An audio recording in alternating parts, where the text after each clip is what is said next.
Yeah, I tell you what, it's the timing and it's the combination of precipitation types we're anticipating. That snow initially hits the road, it'll just be wet, but there's going to be some sleet or freezing rain mixing in. Right now, we're still waiting. Cloudy and 33. It's been 33 for 3 hours.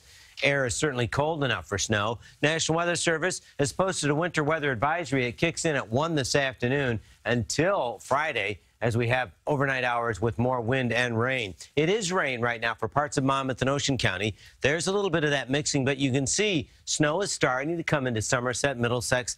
Parts of this is a changeover, so it's tricky travel on the Garden State Parkway or, yeah, the Turnpike down into South Jersey. And you can see it's a big system. The center of the low is actually bringing in the cold air, so it's cold enough for snow and ice all the way down into Virginia. Timing it out for you. Watch this line creep closer. By 2 o'clock, flakes in the city, a burst of heavy snow. Watch this line between, say, 2 and 5. There'll be enough warm air mix in where we start to see some sleeting, very slippery for the evening commute.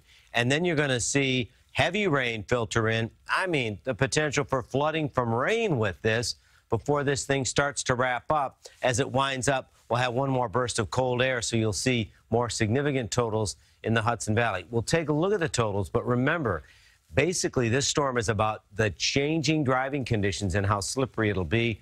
More on that coming up in a bit. Right now, though, right back to Mary and Chris. John, thank you. The wind and coastal flooding are both a concern with this storm. Vanessa Murdock is live with the CBS 2 Mobile Weather Lab in Columbus Circle with more on that part of the story for us. Vanessa.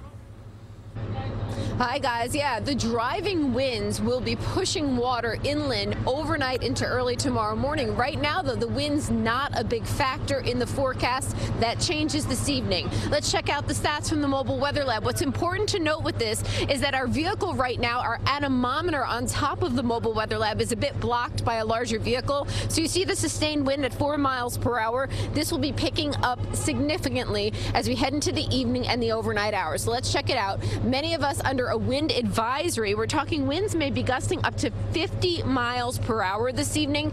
And yes, that could lead to some power problems out there for certain.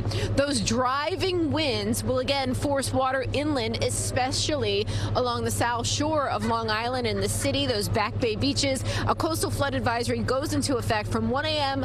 this morning, or tomorrow morning, I should say, through 7 a.m. during that high tide cycle. What do we expect? 1 to 2 feet above ground in those low-lying areas that are especially prone to flooding. This won't be a huge flooding event, but nonetheless, it will be problematic for some that are used to this kind of nor'easter flooding that we expect with the system moving on through. Thankfully, right now, we're just sitting dry and pretty in Columbus Circle, but obviously we know that will begin to change very dramatically over the next few hours. We're live with the Mobile Weather Lab from Columbus Circle. Vanessa Murdock, CBS 2 News.